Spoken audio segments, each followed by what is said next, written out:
말씀 나누겠습니다. 잘 아시는 것처럼 우리가 예수님께서 성찬식 때 하셨던 성만찬 설교를 나누고 있습니다.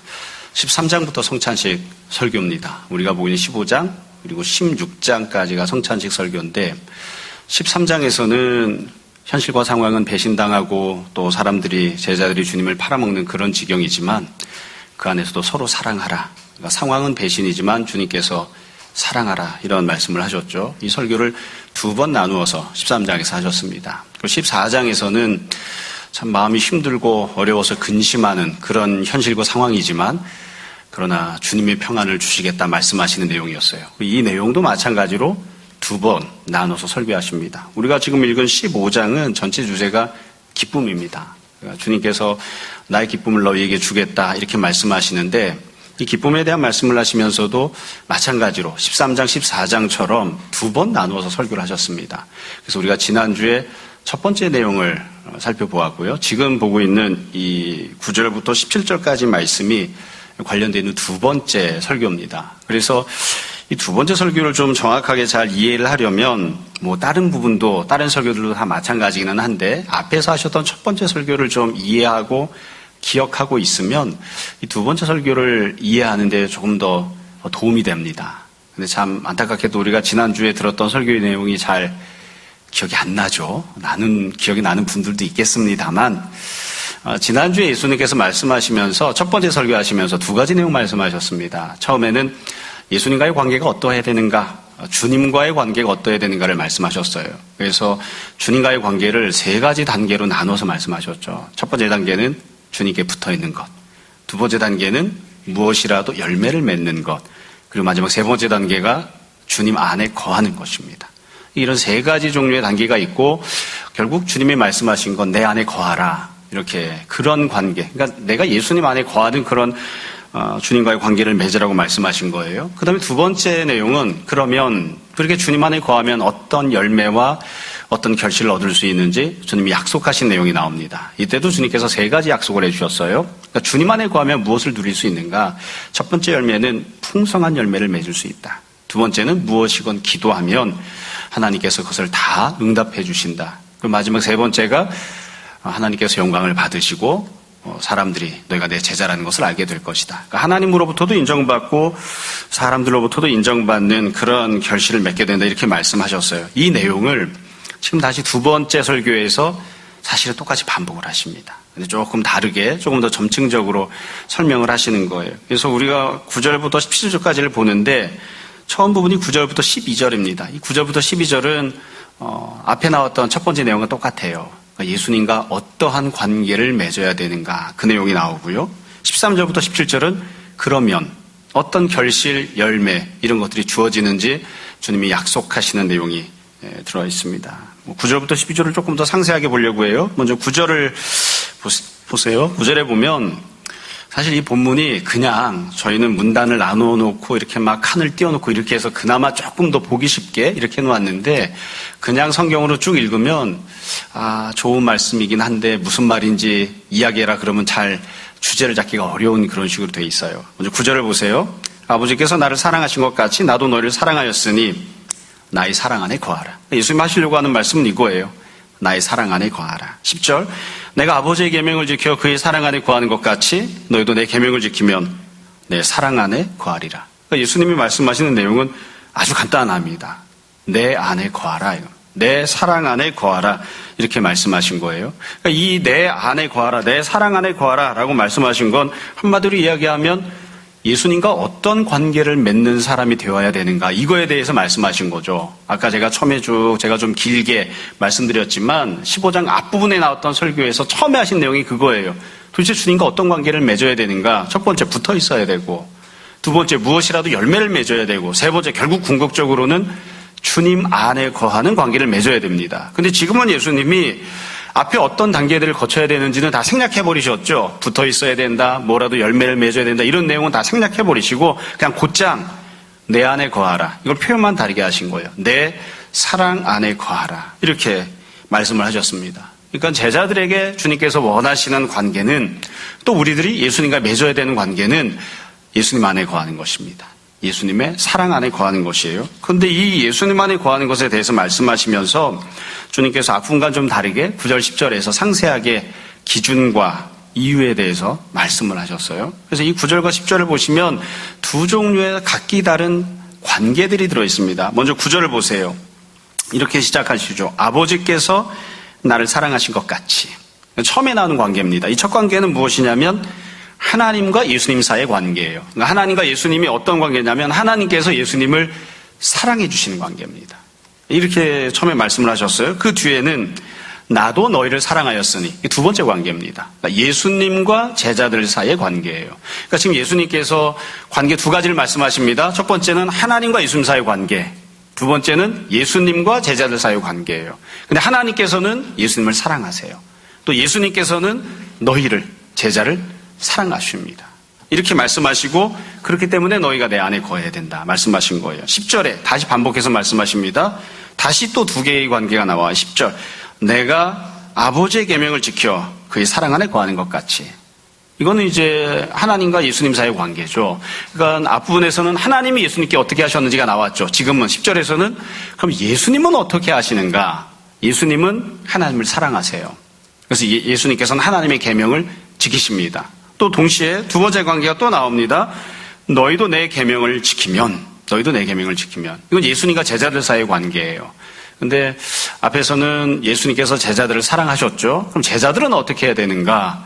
제자들도 예수님을 사랑해야 되는데 구체적으로는 예수님의 계명을 지키는 자들이 되어야 됩니다. 지금 주님께서 9절, 10절을 보면 막 이런저런 논리적인 전개 과정을 거쳐서 말씀하셨지만 말씀하시려고 하는 요지는 아주 간단해요. 내 사랑 안에 거하라. 너희가 나를 사랑하는 자들이 되어야 된다. 이렇게 말씀하셨고, 그러면 내 사랑 안에 거하는 건 어떤 모습이 되어야 되는가? 이걸 말씀하시면서 두 가지 관계를 말씀하신 거예요. 하나님과 예수님 사이의 관계, 피차 서로 사랑하는 관계입니다. 하나님은 예수님을 충분히 사랑하시고요. 예수님도 하나님을 충분히 사랑하십니다. 예수님이 하나님의 말씀에 순종하시고 계명을 지키시죠. 근데 두 번째 관계가 있다고요. 예수님께서 제자들을, 너희를 사랑하세요. 그러면 제자들은 예수님을 향해 어떻게 하는가? 아직 잘 몰라요. 지금까지는 성찬식 하면서 여지껏은 예수님을 따라왔고 같은 자리에 있지만 조금 있으면 예수님을 배신하고 팔아넘기고 세상으로 가버릴 거예요. 그런 제자들에게 예수님께서 너희도 나를 사랑하라. 내가 하나님을 사랑한 것처럼 너희도 나를 사랑하라. 이렇게 말씀을 하셨습니다. 저는 이 예수님께서 말씀하신 이 내용들을 쭉 보면 참 우리가 그냥 읽으면 좋은 내용이다 이렇게 생각하고 넘어갈 수도 있는데 조금 더 생각해 보면 상당히 부담스러운 내용입니다. 역시 주님께서 공생애 사역하시면서 보통 때 말씀하시던 것과는 좀 다른 내용을 말씀을 하세요. 십자가를 지금 목전에 두고 계시거든요. 제자들을 위해서 죽어주시기 전에 조금 더 고차원적인 높은 수준의 믿음을 요구하시는 내용을 말씀하세요. 여기 보면 예수님께서 제자들에게 말씀하시면서 기준을 제시하셨어요. 기준을. 그 기준이 뭐냐면 내가 아버지의 계명을 지키는 것처럼, 내가 아버지의 계명을 지키는 것처럼, 내가 내 아버지를 사랑하는 것처럼 너희도 내 계명을 지키고 너희도 나를 사랑하라 이렇게 말씀하세요. 이게 참 어려운 기준이에요. 만약에 기준을 조금 우리가 원하는 식으로 하면 사람들이 봤을 때 저 정도면 충분해 이렇게 말할 수 있는 정도, 이걸 기준을 제시하셨으면 지킬만 할 거예요. 또 혹은 네 양심에 꺼리키지 않을 만한 정도, 이렇게 해도 우리가 지킬 만한 그런 정도가 될 것 같아요. 근데 기준이 뭐냐면 예수님께서 하나님을 사랑하신 것만큼, 이 기준이 예수님이에요.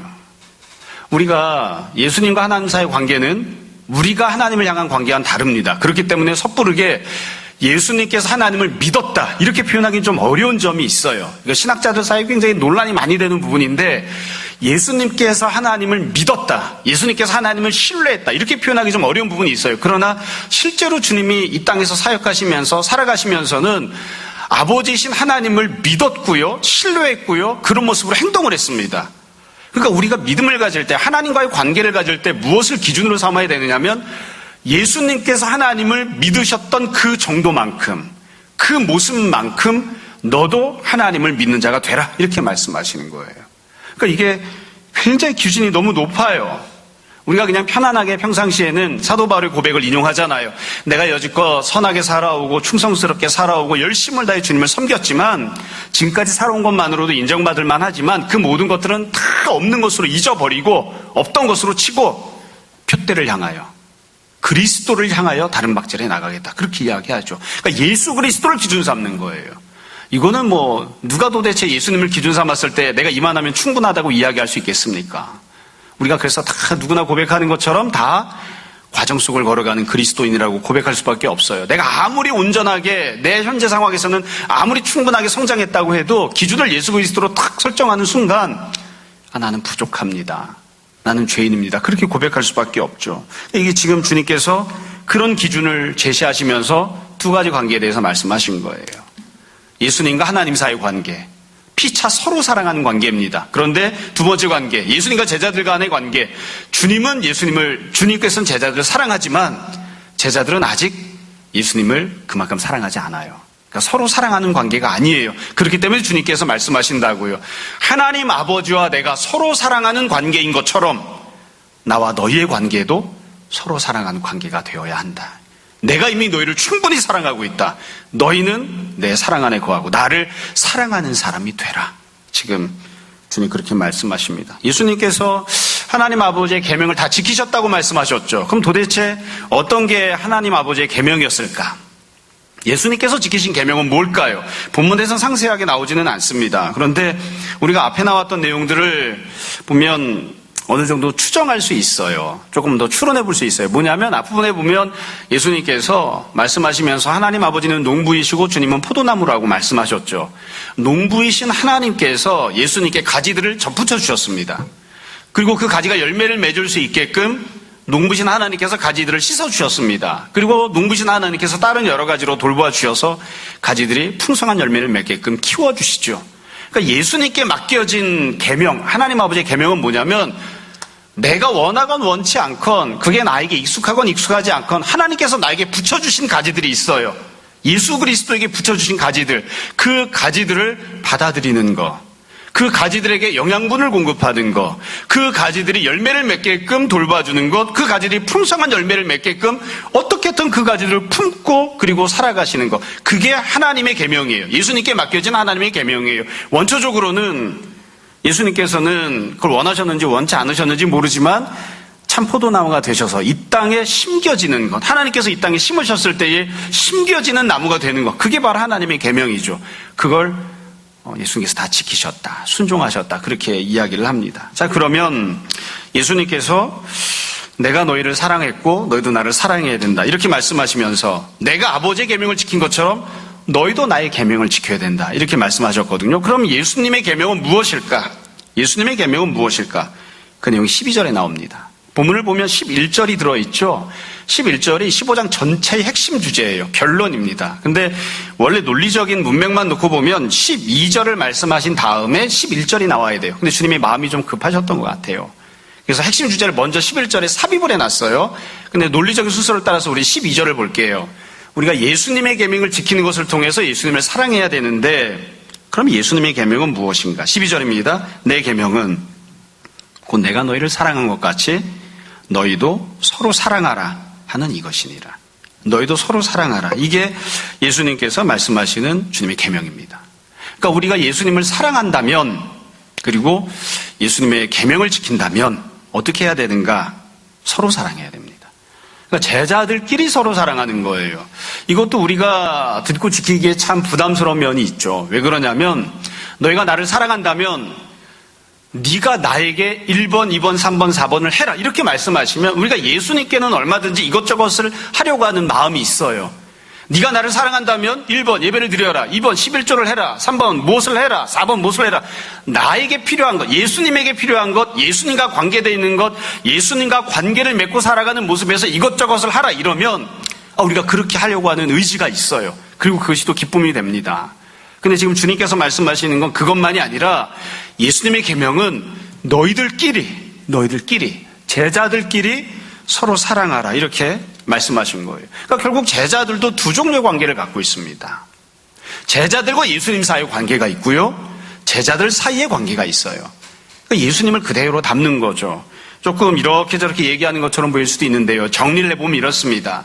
예수님께서 주님께서 맺고 살아가는 관계를 두 종류로 말씀하신 거예요. 첫 번째는 하나님 아버지와 예수님 사이의 관계입니다. 서로 사랑하는 관계입니다. 두 번째 종류의 관계는 예수님과 너희, 제자들 사이에 맺고 살아가는 관계입니다. 예수님은 사랑하시지만 제자들은 아직 예수님을 사랑하지 않습니다. 마찬가지입니다.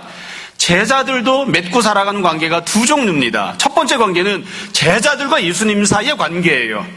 이거는 지금은 아직 그렇게 못 됐지만 얼마든지 서로 사랑하는 관계가 될 수 있어요. 예수님이 제자들을 이미 사랑하셨고 제자들도 예수님을 사랑하는 관계가 될 수 있습니다. 근데 그것만이 아니라 두 번째 종류의 관계가 주님의 계명인데 두 번째 종류의 관계는 무엇이냐면 제자들끼리 서로 사랑하는 겁니다. 제자들끼리.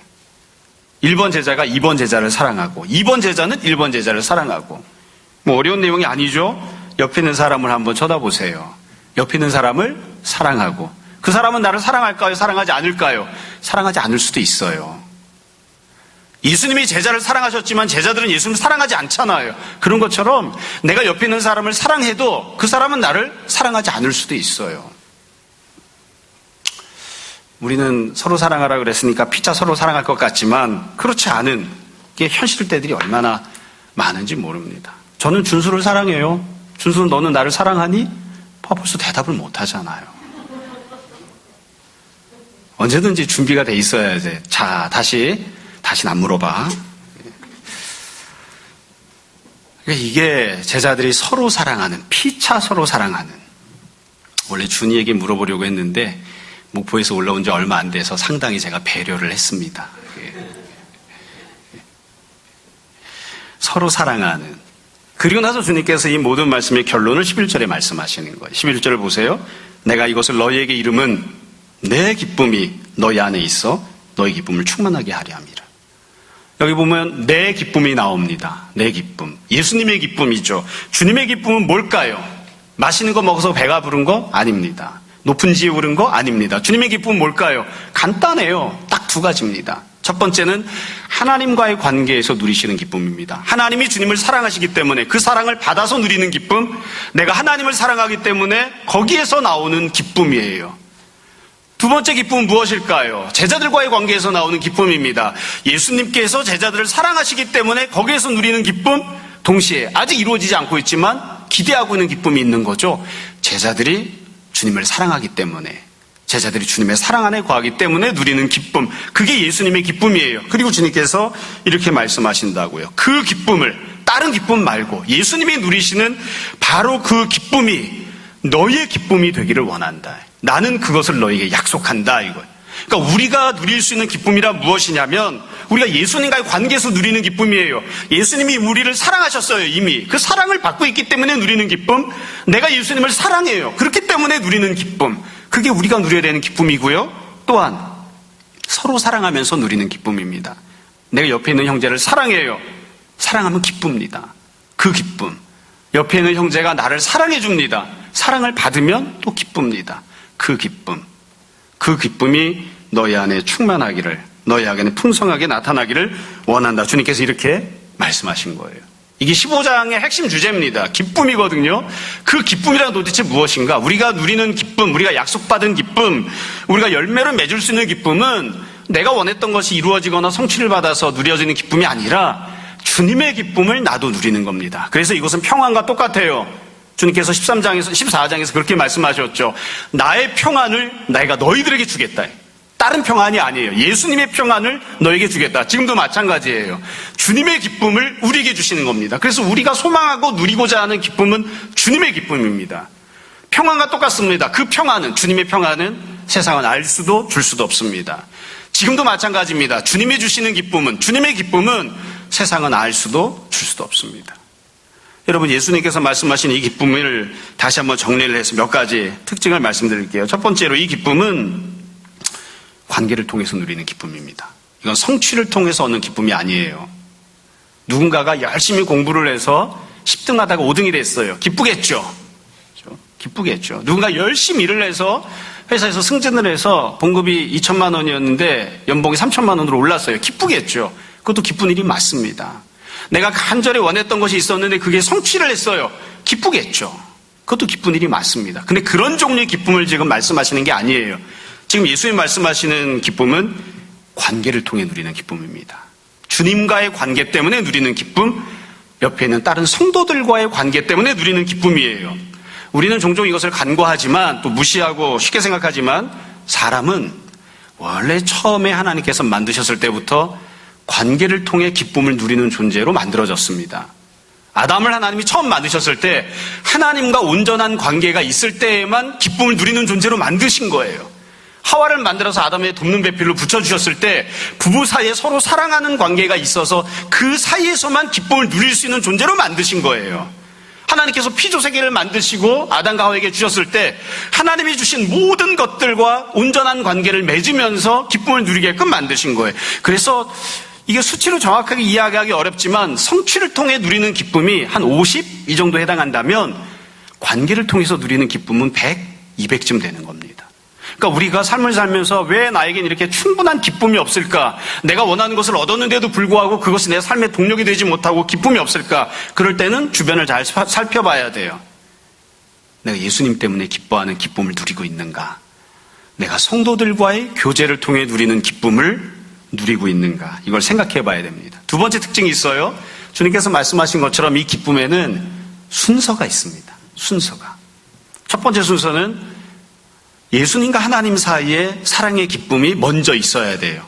그 이후에 예수님께서 너희와의 사랑의 관계를 통해서 기쁨을 누리고자 하시죠. 우리도 마찬가지입니다. 순서가 있어요. 우리가 주님과의 관계를 온전하게 회복하고 주님과 서로 사랑하는 관계가 되었을 때 그때 누리는 기쁨이 먼저 누리는 기쁨입니다. 그게 있어야 돼요. 그 이후에 성도들 간에 서로 사랑하는 기쁨이 있어야 됩니다. 이건 순서가 있어요. 뿐만 아니라 성도들 사이에 서로 사랑도 순서가 있어요. 예수님이 제자들을 먼저 사랑하십니다. 그래서 주님이 먼저 기뻐하세요. 그리고 나중에 제자들이 주님을 사랑하는 겁니다. 이건 이 형제자매들 간에 서로 사랑하는 관계도 마찬가지예요. 언제든지 그렇지만 먼저 사랑하는 사람이 있어요. 이건 순서가 있습니다. 먼저 사랑하는 사람이 있고요. 그 사람이 내가 사랑하기 때문에 갖는 기쁨을 누리고 그 다음에 상대방이 나를 사랑해 줄 때 뒤늦게 다른 종류의 기쁨을 누리는 거예요. 근데 우리는 종종 사랑을 받는 것이 기쁨이라고 생각하지만 그것도 기쁨이 맞죠. 그러나 내가 먼저 옆에 있는 지체를 사랑해 주는 것, 돌보아 주는 것, 섬겨 주는 것, 그게 먼저 누려야 되는 기쁨입니다. 그 기쁨을 누리고 그 이후에 받는 그런 기쁨을 누리는 것이죠. 자, 이 첫 번째 말씀을 정리를 할게요. 첫 번째 말씀 9절부터 12절입니다. 이런저런 내용들을 쭉 이야기를 했지만 결국 예수님이 하시는 말씀을 한마디로 이야기하면 주님을 사랑하라는 겁니다. 나의 사랑 안에 거하라. 주님을 사랑하라는 겁니다. 지금도 제가 주님을 사랑하고 있는데요. 아니, 그것 말고 더 깊은 모습으로 주님을 사랑하는 자가 되라. 그러면 주님이 누리신 기쁨을 너도 누리게 될 것이다.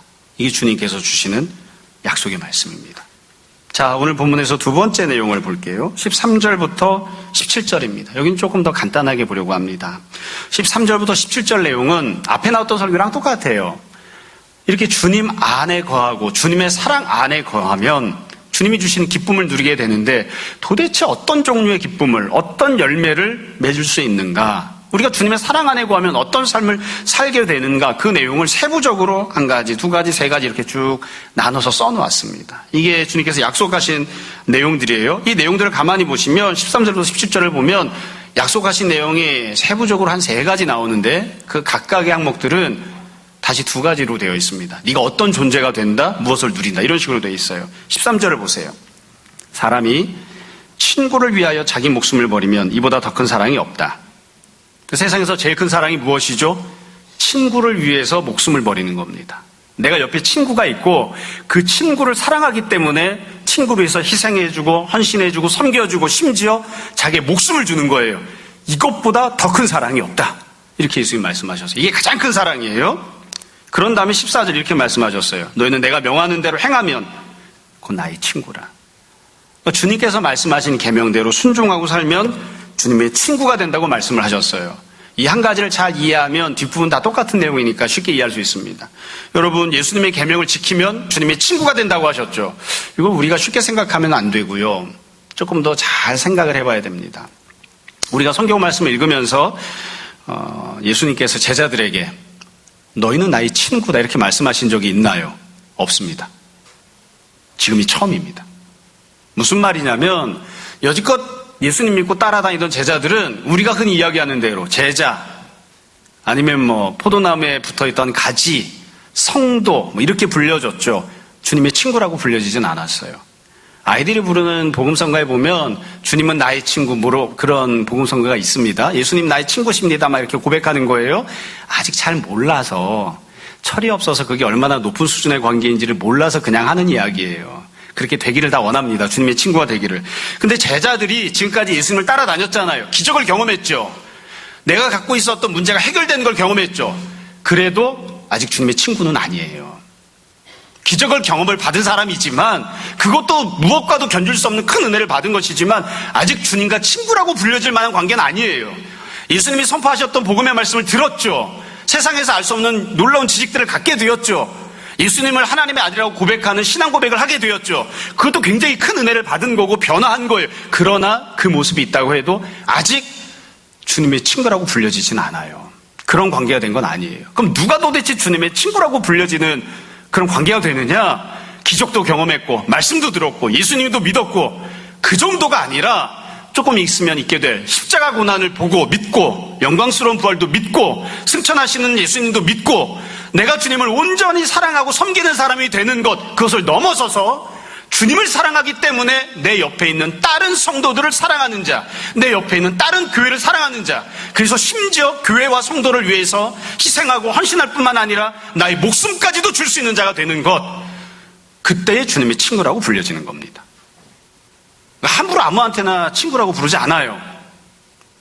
그러니까 우리가 과연 주님의 친구라고 불려질 수 있는가, 우리가 주님과 어떤 종류의 관계인가, 이 이야기할 때에 이걸 생각해 보면 돼요.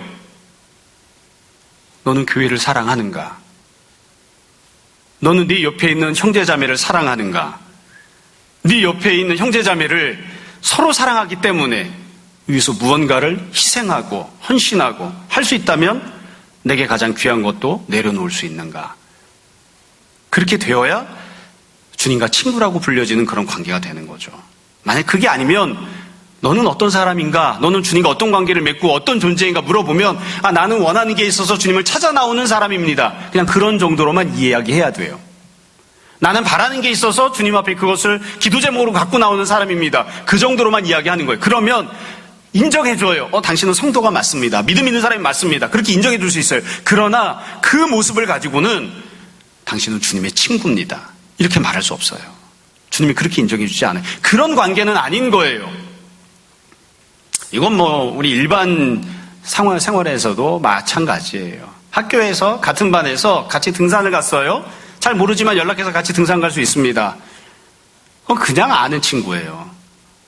등산 갔는데 내가 그 사람 손을 잡았어요. 그럼 그 사람이 뭐라고 할까요? 얘가 미쳤나? 왜 내 손을 잡지? 우리 같이 손잡을 관계가 아닌데?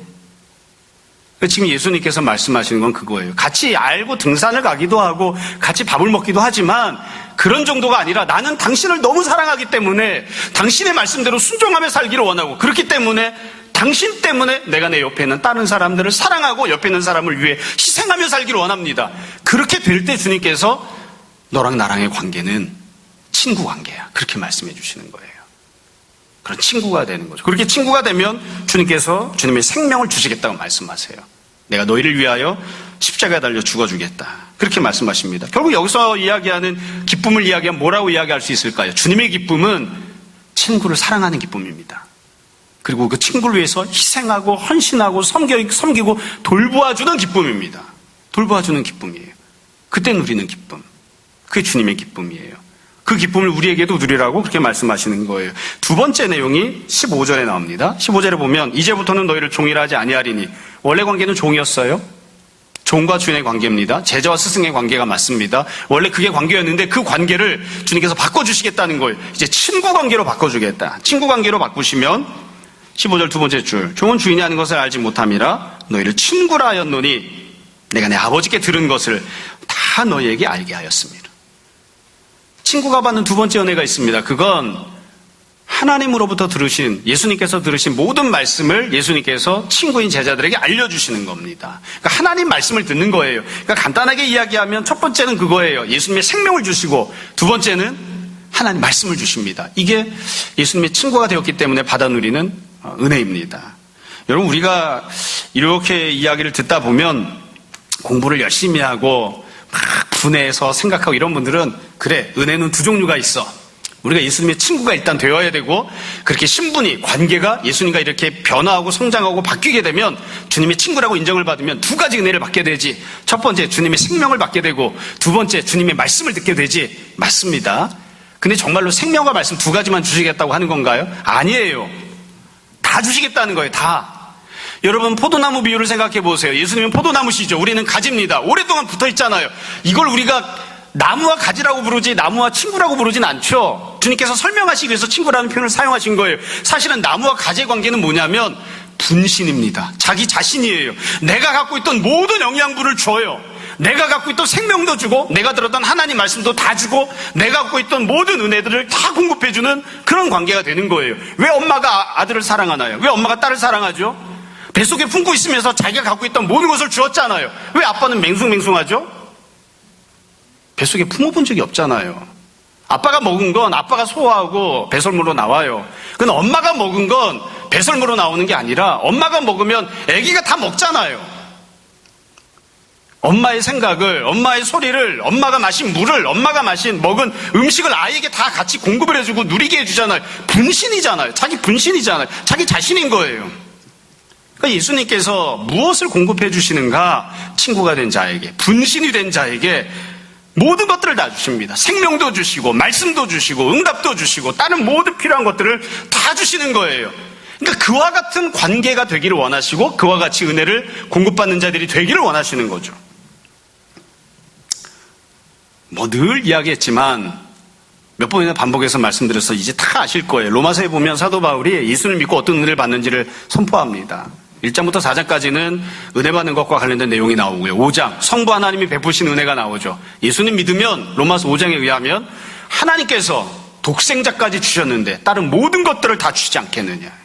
하나밖에 없는 아들을 주셨으니까 하나님의 영광도, 하나님의 사랑도, 하나님과의 화평함도, 다른 모든 것들을 하나님이 갖고 계신 걸 다 주시지 않겠느냐. 6장에 의하면 예수 그리스도께서 우리와 하나 되는 은혜를 베풀어 주셨죠. 십자가에 달린 것도, 부활하는 것도, 승천하는 것도, 지금도 우리를 위하여 하나님 보좌 우편에서 중보하시는 것도 주님과 하나 되는 은혜를 누립니다. 그러니까 지금 예수님이 그 말씀을 지금 여기서 하고 계신 거예요. 바울은 그냥 풀어서 설명을 하신 거죠. 나는 너와 하나가 되길 원한다. 나는 너의 친구가 되길 원한다. 네가 나의 친구가 되었으면 좋겠다. 네가 나의 가지가 되었으면 좋겠다. 영원히 나와 함께 살아가는 자가 되었으면 좋겠다. 네가 나의 분신이기를 원해. 그걸 뭐 친구니 제자니 교회니 이런 식으로 여러 가지로 이름을 줘서 말하고 있는 것 뿐이에요. 그래서 똑같은 내용이 그 뒤에 다시 나옵니다. 16절. 세 번째 은혜가 나오죠. 너희가 나를 택한 것이 아니요 내가 너희를 택하여 세웠나니. 주님이 세워주신 거예요. 이는 너희로 가서 열매를 맺게 하고 또 너희의 열매가 항상 있게 하여 풍성한 열매를 맺게 해주시는 거죠. 우리가 이제 풍성한 열매를 맺는 가지가 되었어요. 주님 안에 거하고. 그러면 내 이름으로 아버지께 무엇을 구하든지 다 받게 하려 합니다. 무엇을 구하든지 다 주겠다. 모든 것을 주시겠다고 하시는 거예요. 논리적으로만 보면, 그냥 문장만 놓고 보면 예수님의 친구가 되면 세 가지를 받을 수 있는 거죠. 첫 번째, 주님이 주시는 생명을. 두 번째, 주님이 주시는 말씀을. 세 번째, 주님이 주시는 응답을 받아 누릴 수 있어요. 근데 여기에 국한되지 않아요. 모든 것들을 주님이 다 주시겠다고 말씀하십니다. 주님과 새로운 관계로 변화하면, 주님과 조금 더 깊은 관계로 성장하면. 자, 말씀을 정리하겠습니다. 모든 내용을 본문을 완벽하게 상세하게 설명할 수는 없지만 다 말씀을 드렸고, 또 이 말씀을 드리는 과정 속에서 다 오늘 설교의 주제도 또 드리고 싶은 내용도 다 어느 정도 전달을 한 것 같습니다. 다시 정리해서 한두 가지를 꼭 기억해야 될 내용을 다시 반복해서 말씀드리겠습니다. 첫 번째로 성도는 기쁨을 누리며 살아가야 됩니다. 주님의 기쁨을 나의 기쁨으로 누리며 살아가야 됩니다. 여러분, 기쁘게 살아가십니까? 우리 심령 안에 기쁨이 있습니까? 두 번째로 이 기쁨은 관계에서 누려지는 기쁨입니다. 예수님께서 하나님을 사랑하셔서, 하나님께서 예수님을 사랑하셔서, 하나님과 예수님께서 서로 사랑하시기 때문에 누리는 기쁨. 주님께서 제자들을 사랑하셔서, 제자들도 주님을 사랑하기 때문에, 그래서 서로 사랑하기 때문에 누리는 기쁨, 관계에서 오는 기쁨입니다. 여러분, 우리가 여지껏 살면서, 여지껏 신앙생활하면서 기쁘다고 했을 때 무엇 때문에 기뻐했습니까? 우리는 정말 주님의 기쁨을 알고 있습니까? 그리고 그것을 소망합니까? 늘 우리가 경험하고 아는 것처럼 코로나 시대가 와서 제일 힘든 게 그거죠. 성도 사이의 교제가 사라진 겁니다. 주님께서 말씀하시는 주님의 기쁨을 누릴 수 있는 원천적인 방법이 사라진 거죠.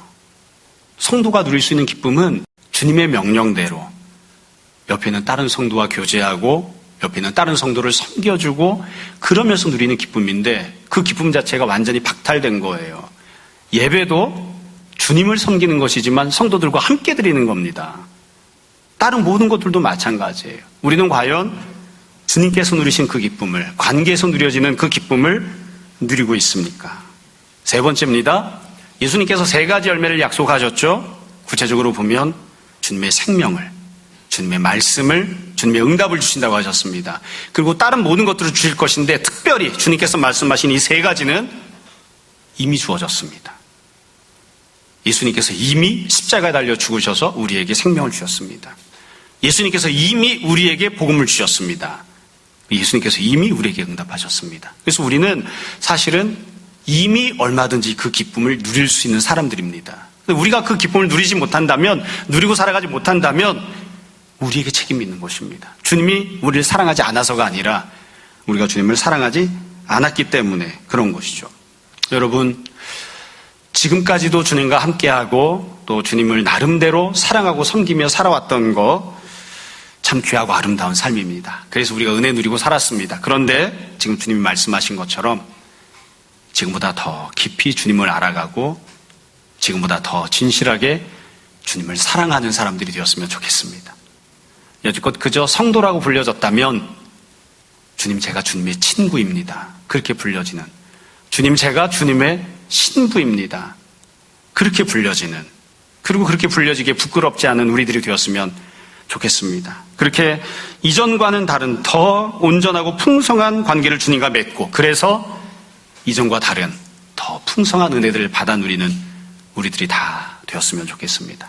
모쪼록 주님을 사랑하고 성도 간에 서로 사랑하는, 그래서 주님의 계명을 지키고 약속하신 은혜를 받아 누리는 우리 모두가 다 될 수 있기를 주님 이름으로 축원합니다. 잠시 기도하겠습니다. 사랑하는 주님, 주님께서 우리의 친구가 되어주신 것 우리가 기억하며 감사합니다. 우리도 주님을 사랑하고 주님의 사랑 안에 거하며 주께서 구원하시고 사랑하신 다른 지체들을 섬기고 사랑하는 그런 삶을 살게 하옵소서. 그리하여 우리가 다 주님으로부터, 그리고 나 스스로나 세상 사람들로부터도 주님의 친구라고 불려지는 귀한 사람들 되게 하여 주옵소서. 아버지 하나님, 우리 마음에 어쩔 수 없는 어리석음과 이기적인 모습을 우리가 살펴봅니다. 우리가 그저 나의 욕심을 위하여 주님만 바라보는 때들도 참 많고, 무언가를 희생하거나 헌신해야 하면 내 옆에 있는 사람들 쳐다보지 아니하는, 또 내 욕심을 위해서만, 나의 유익을 위해서만 내 옆에 있는 사람들과 교제하기를 원하는 그런 악한 모습, 어리석은 모습이 우리 가운데 있음을 고백합니다. 주님, 우리를 고쳐주시고 우리가 다 주님을 섬기는 자들, 내 옆에 있는 지체들을 섬기는 자들 되게 하여 주옵소서. 이 시간 우리가 주님을 사랑하여 드린 예물들이 있습니다. 주의 영광 위하여 귀히 쓰이기를 원하며 이 모든 말씀 예수님 이름으로 기도합니다. 아멘.